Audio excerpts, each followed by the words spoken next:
restoration using your posterior teeth. Yeah? Yan ang ginagawa nila sa clinic. But this time, we will be, uy, ganito to, nagkaganito. Natapunta dyan. Pagili talaga nito kami natin, eh, no? Sige, please.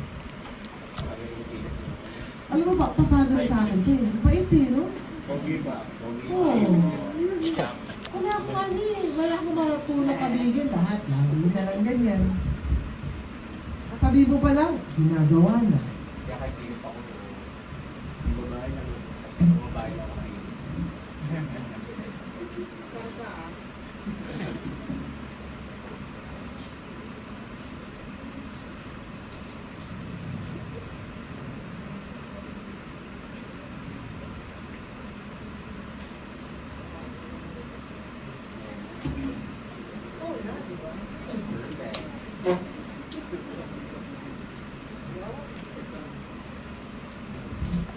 Okay, so almost all of our anterior restorations, they have the same procedures, techniques, materials, even tools used, no? The only slight difference, how do you approach the case? So meaning, paano bang diskarte ko pag nakakuha ko ng class 4? Paano bang diskarte ko pag nakakuha ko ng diastema closure? Or peg-shaped lateral. So like in this case, it's all about the clinical management of your upper left central incisor.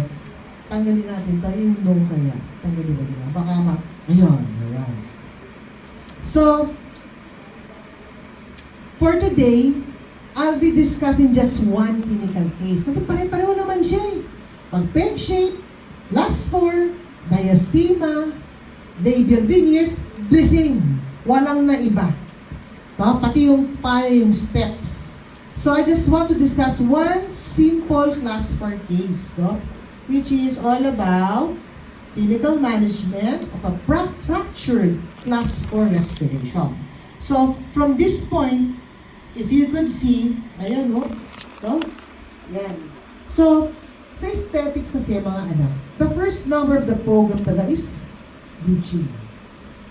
No? Bleaching talagang katotohanan sa mga first world country. It's because we wanted to make sure we are getting the right shade of the tooth. Siguro ang pasadahan dito mga isa lang the exposure, maybe dalawa, hindi naman yung sobrang bleach white kaya nagagawin natin, no? We just want to make sure we remove all the external stains. Para just like here, we want to make sure na from K9 to K9, maayos ang pagkakagawa natin. Pero syempre, hindi naman lahat can afford na bleaching yung pasyente.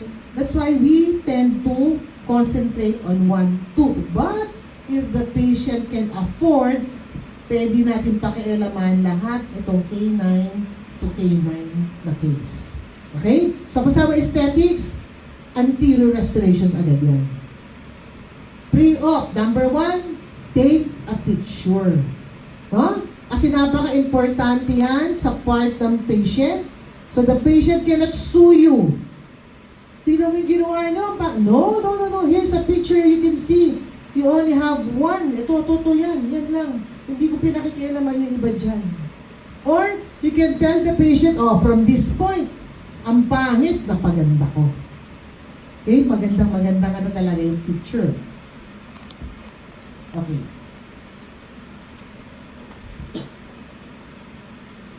Then, we take the upper and lower impression. Why? Because I wanted to create what we call as the, study cast. No? This study cast will serve as my educational tool to my patient in explaining to them what are the things to be done. Ay, gagawin po natin yan. Ito lahat yan para gawin. Tatandaan nyo, in aesthetics, you should have what? The basic elements of aesthetics, having the right shape and shade and form, the right proportionality and symmetry, and right position and alignment of the restoration.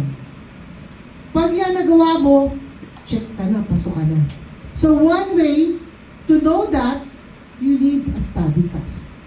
And this Stadicas also will help us if we will do our lingual matrix. No? In other words, ito, pwede siyang palatal matrix. Palatal silicon key. Ano pa ba mga nakikita ko? Index, mga ganun, no? So, it is made out of polyvinyl siloxane impression material, or PVS, yung pati impression. We take the impression of the anterior restoration. Yung gagawin, no? Na inyong winax build up. Okay? Bakit? Kasi nandun na lahat yung symmetry, the right position, the right alignment of your restoration. Gets? So that is the basic elements of aesthetics.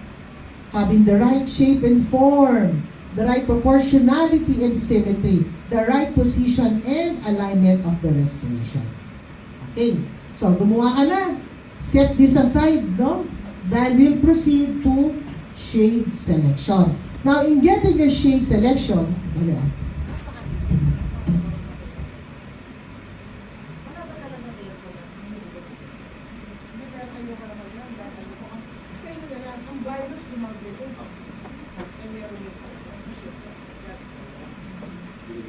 Lahat ng ano kasi, influencer, nakuha ko yun.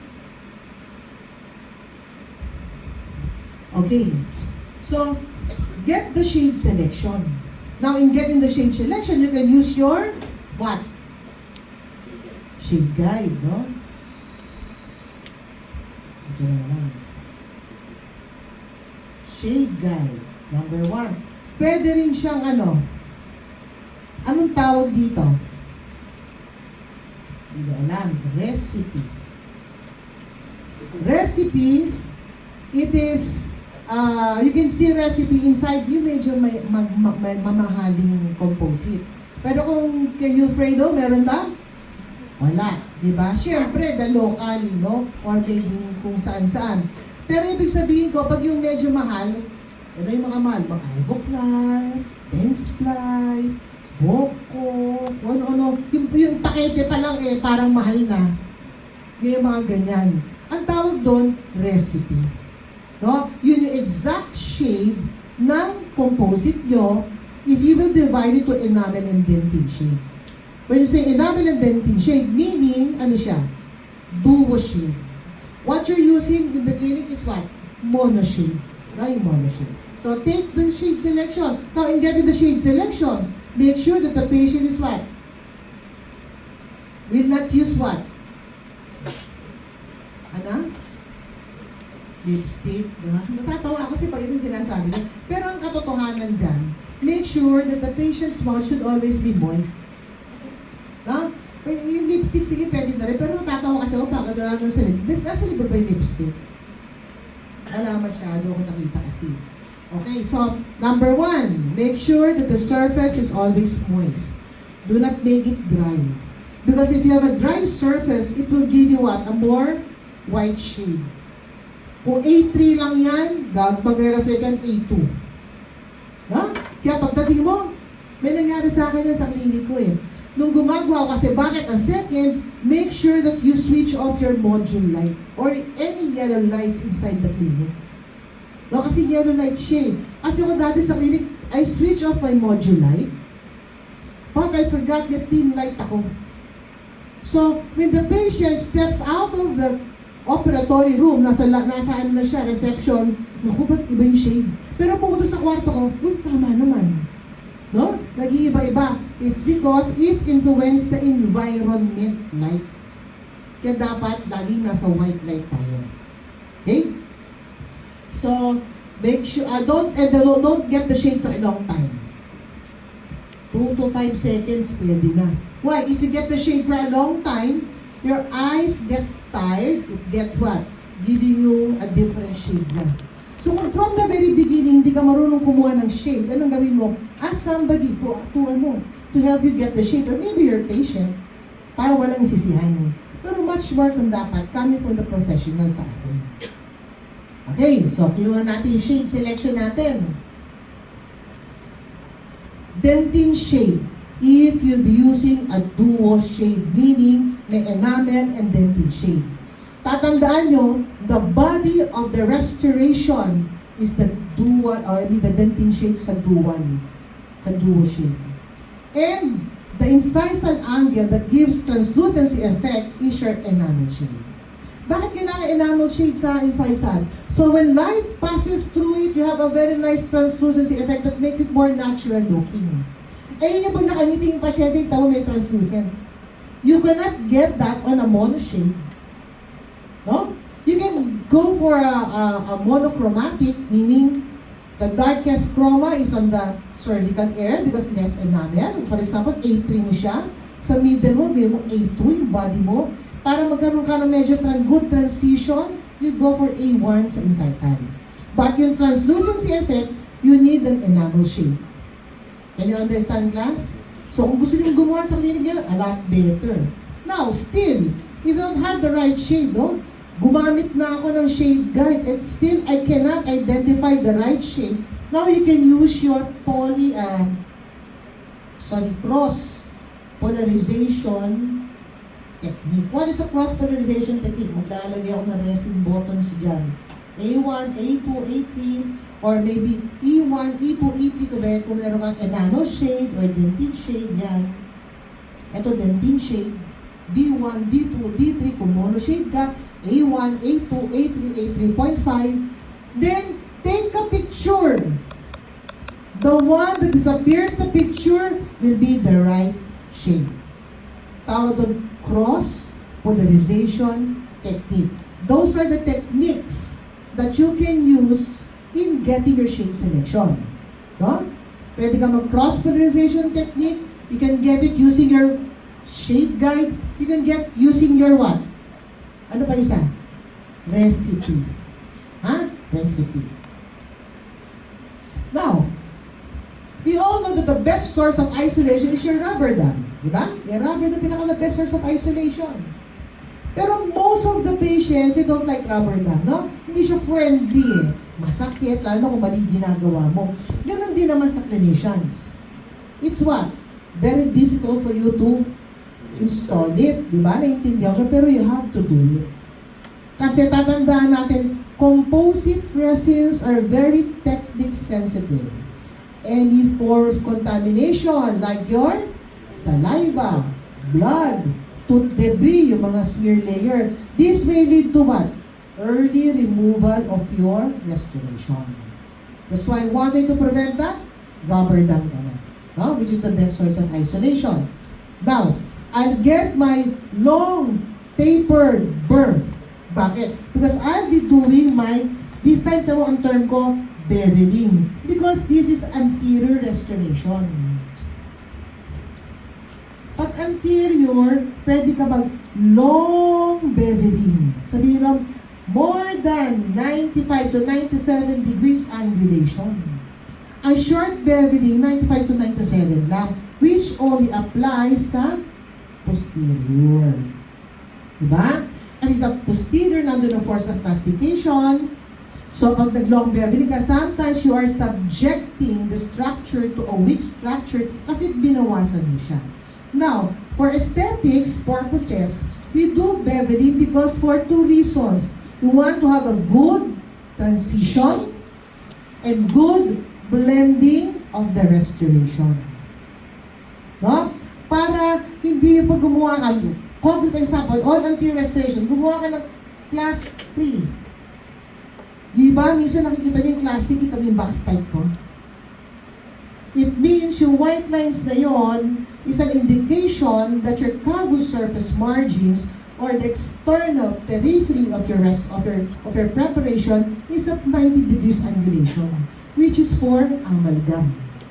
So, ang gagawin natin, ibe-bevel mo yan para magkaroon ka ng good blending and transition of the composite down on the tooth structure. Nung araw, bakit sa Libron Sturdivant, meron siyang box type? It's because before, they're using the conventional type of retention. Hindi pa ganun kasikat yung mga bonding and etching natin kasi nga nasiguro sa second or third generation pa lang sila. Failed lagi. Kaya nagbumabox type muna sila. Lalo na pag lingual approach, hindi gaano kita siya aesthetically. Eh ngayon, modern na tayo, all restoration should be bevel. And another thing, you need to achieve the SEB technique. What is a SEB technique? Cut, etch, and band. Pag hindi mo ginawa yung cut, etch, and band, definitely, ano mangyayari? Mabilis matanggal ang composite restoration. Sib pala. No? Kaya nga, para sa akin, mas matibay ang cutting of the enamel as compared to non-cutting of the enamel. Yes, you will achieve your etching and bonding technique, but not as effective when you do the cutting of the enamel. No? Papasok sa loob yung etchant, tapos bonding agent, cure mo, magkakaroon ka ng layer? Ano? Hybrid layer.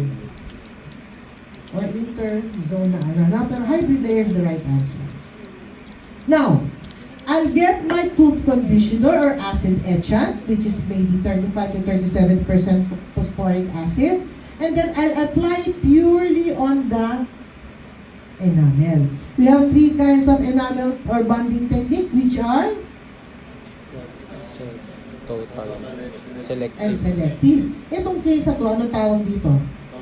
Total etch. No? Kasi nasa enamel lang siya, kaya magto-total etch. Kaya you need to etch, wash. So, ba't pinakikialaman natin lahat to? Because I want to make sure I have a very nice restoration. Lahat, pag gumiti yung pasyente, pantay-pantay siya. Now, rinse it, remove excess of the water because we don't want any what? Dry environment. No? Dry tooth structure which can be what? Ano itsura ng dry? Chalky white enamel. So just remove the excess of the water, get a little air dry, or remove it using your cotton pellet, no? Then as soon as you're done, you can place your bonding. Now, this is an example if it's totally dry.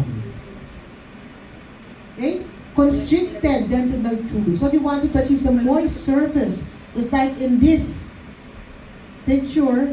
So you have a good penetration of the bonding agent down on your dentinal tubules because you wanted to achieve what we call as the resin tan formation, which is the key to success of a more retentive composite into the prepared cavity.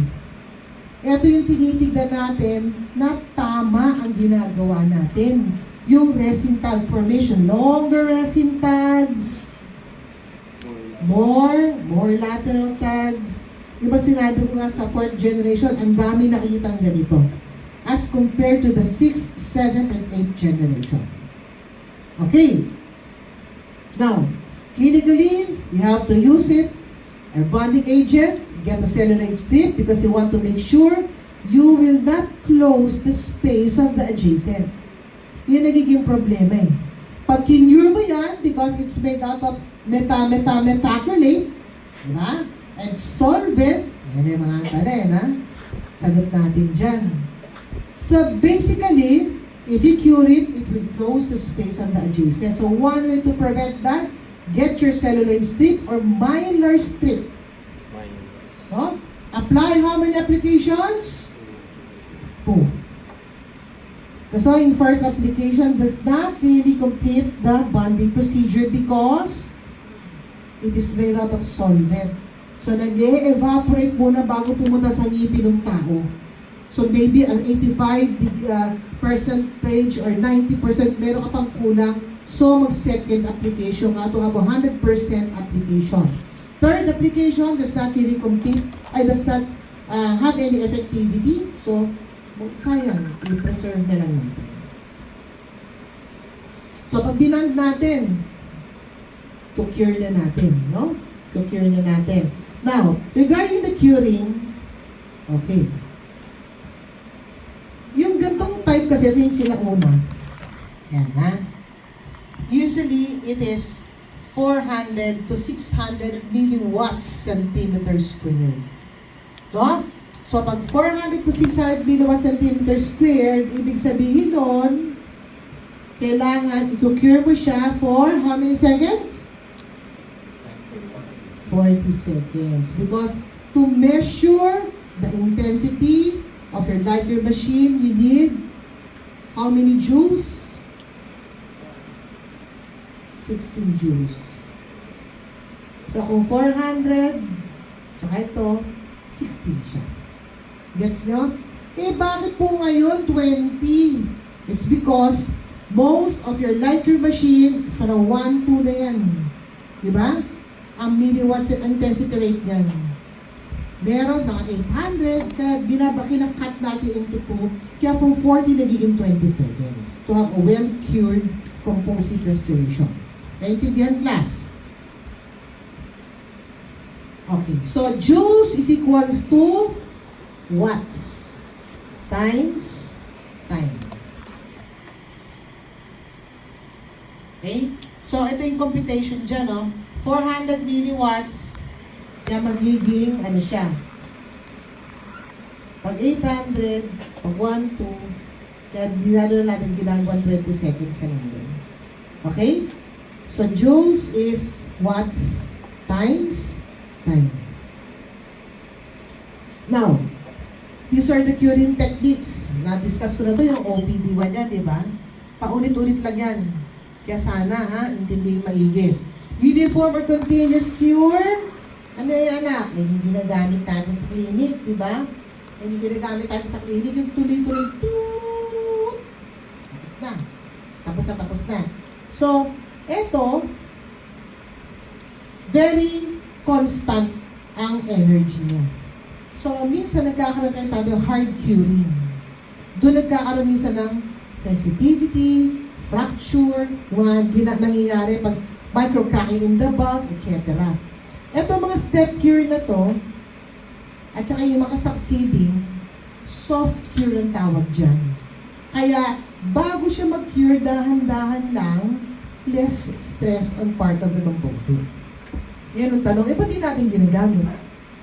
Kasi nga, lagi kayo nagmamadali. Diba? At saka hindi ko alam na yun ang use nun. Akala nyo minsan pa nagkakaroon ng step cure, or maybe ramp, or maybe pulsating, akala mo sira yung light cure. Na? Ay, nasira! Diyos ko, light, hindi sila apply that. No! Pag biglang lumalakas. No? Yan yun, ramp. Pag pulse naman, bubuga-bugang ganon. Naku, nasira rin bumbilya. And that is the pulse curing. Okay? Single pulse of light applied to respiration, then it pulse for a couple of seconds. Toot! La. Toot! Para hindi tuloy-tuloy yung curing. Okay? Maganda to mga anak pag yung patient is very sensitive. Other patients kasi, ang nangyayari, nanginilo paano to cure kayo. The main reason behind it, it's because hindi sila umaarte. No? Ang nangyayari doon, too much heat coming from your light cure that transmits from the dental tumors papunta sa pump. Kaya kung ganito, light lang, ang light, soft cure pa, a lot better. Okay. So what happened here? Because you all know that shrinkage is the primary disadvantage of your composite resin. So if you place too much filling material, for example, more than 3 millimeters. So what will happen if it's more than 3 millimeters? This may lead to small cracks on the bulb. So if you have small cracks on the bulb, it weakens the interfaces. Hihina itong lahat. And then, it may lead to debonding. Natatanggal siya. So, one way to prevent that, alam niyo na yan, ano? Yun. At saka, hindi, flowable. Kasi ayun yung tatak. Flowable. Okay? Flowable and incremental technique. Okay? Yan. The other one, low viscosity, low homogeneous intermediary base, and your what? Ano ang tawag doon? Ang tawag doon? Incremental. or layering technique. Ayun ang 2 ways to prevent stress and contraction during polymerization. Now, I'll get my lingual matrix, yung kanina ina natin. So, what I have to do, susukat ko yan sa patient, I'll get my composite resin. Lagay ko ng direkta rito. So, hindi direkto sa ngipin. Dito, kaya kitang-kita mo. Ganda niyan. Then, place it again inside the patient's mouth to create the lingual shell. Okay? So, napakadali. The only thing you have to do is incremental to 2 millimeters until you reach the right shade, a right shape and form, the right proportionality and symmetry, and the right position and alignment of the restoration. Okay. Yan. Now, if you're using a duo shade, you can get your dentine shade. Kung mono shade, di wala lang, isa lang tuloy-tuloy hanggang umabot kayo ng dulo. No? Pero kung dentine shade, the dentine shade stays on the body. Where? Body of what? Body of what? Ito, body of the restoration lang. Kung tatandaan nyo, you will leave incisal third for your enamel shade. As I've said, kung yan ay ano lang, tuloy-tuloy lang po yan. Kung mono shade. Okay? Ayan. And you can also place a very thin layer of enamel shade so you have a good translucency of your shade. Yung dentine nyo. No?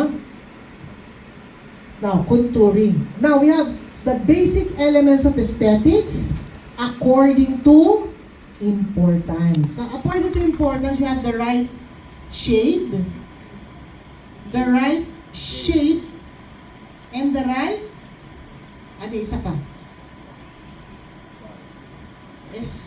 Shape, and in characterization. No? Okay. Sa shade, ayos na tayo dyan. Alam niyo na paano kumuha ng shade, di ba? Having the right shape, ano pwede natin gawin? Pwede kang gumawa ng ovoid or round, square or rectangle, triangular. No? Yung triangular, pwede rin siyang i-combine with round or square. Nagigets nyo?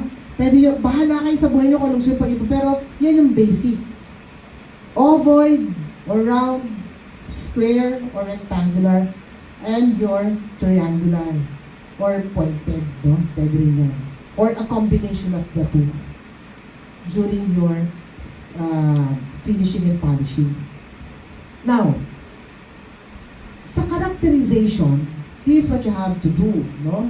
Meron tayong primary, secondary, and tertiary anatomy of the restoration. Sa primary, ito shape na naman. So maybe a combination of what? Squarish and rounded. Okay? Sa secondary, it can be developmental grooves. Guguhin ka lang ng linya dyan. Tapos na yun. It also includes, anong tawag dyan? Depressions. Gaganunin mo lang yan. Guguluhin mo lang siya na pa-horizontal using a finishing burst or any finishing material. Pasok na. You create depressions. And then, 100% magkakaroon ka ng lobes, umbok. No? Kakaroon ng alun-alun na gano'n. So, pag umalon-alon yan, mag-create ka ng lobes, this will be termed as, ano kwenta talaga ito? Ayan. Ito yung distal lobe, central lobe, and your medial lobe. Lahat siya magaganyo pa nag-depression ka. And, mamelons, pero wala na, ayoko ng mamelons. Dinidiretso ko na lang incisal. So that's for secondary anatomy. Yung tertiary anatomy, ito yung all of the horizontal grooves, no? Starting from the gingiva, cervical, lagay ka ng isa, dalawa, tatlo, pwede yan. Kasi yun dito, 1, 2, 3, 4, 5, 6, 7, kasi hindi naman siya smooth eh. So, this is your imbrication line, and this serve as your perikymata. No? So, yung mga yan, nakikita natin yan sa characterization ng inyong paggawa ng anatomy of your restoration. So that is for your tertiary anatomy. Nagigets ka, class? Okay. So, okay na yan. Ang itsura niyan, tagtag na scratch. No? Pati yung Diyos ko, ano nangyari dito? Ba't parang pumangit? Di yan pumangit. Ayos lang yan. Dahil kukuha ka ng pang-finish and polish mo. So when you do your finishing and polishing, definitely, it removes all or it lightens up the superficial scratches. And it will end up, meron kang characterization. Okay? So, lagyan mo. Tingnan mo to, meron nakikreate na ano na, oh. The grooves, di ba? Depressions, di ba? And here, you make our incisal straight. Napakasimple lang, binebel mo lang yan. Tinuktukan mo, in-straight mo. Di ba? Eh, ikaw nga, nagawa mo sa sarili mo eh, di ba? Nagawa mo straight yung restoration mo. Simple, di ba? Okay? Then, you can also add a little gloss. Depende ito sa ginamit mong system. Iba, isa lang, sa brush mismo, nandun na yung gloss. Iba, sa disc mismo, nandun na yung gloss. Ito, meron talagang pang-gloss. To make it what? More glossy, shiny, free from rough surface. Bakit? Kasi any rough surface may lead to what? Trapment of food. And ngayon, that may leads to what? Plaque accumulation. Ano pa? Yan, secondary calcifications. But when we do our finishing and polishing, we make it a point that is what? Light lang ang hawak mo. Malamya lang. Because if it's too heavy, you'll be creating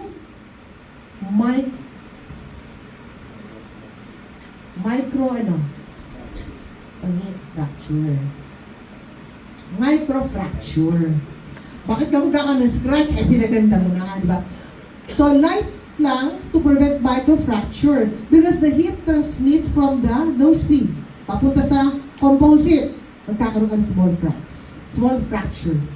Ibang cracking ha, ito microfracture. No? It is too much what? Finishing and polishing of the restoration. So you have to prevent that. Okay? And this will be your post-op. Now, sa post-op, see, ang ganda ng difference ng diretso, no? Compare. Oh, wala kang ginong sobrang extravagant dyan. Ang ginawa mo lang, binevel mo ang incisal, then you place your, a lot better, your translucency effect, enamel shade. Ganyan ang labas, napakaganda. Okay? And if you could see yung depressions, that makes it more natural looking. Hindi yung diretso. Smooth. Pag smooth, mukha kang chiclet nun. Alam niyo yung chiclet? Yung kulay puti na gano'n. Ayun. Pero ito, mas mukhang tunay na ipin. It all started to having the right shade. Diba? Pag mali ang shade mo, mas mahirap habulin. And kahit tamang shade mo, if you will not have a long beveling, you cannot have a good blending and transition of the material.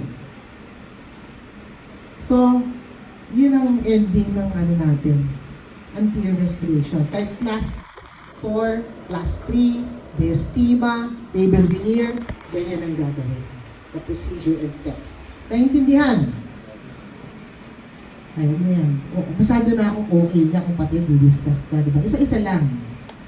Marami yan eh, hanggang ano yan eh.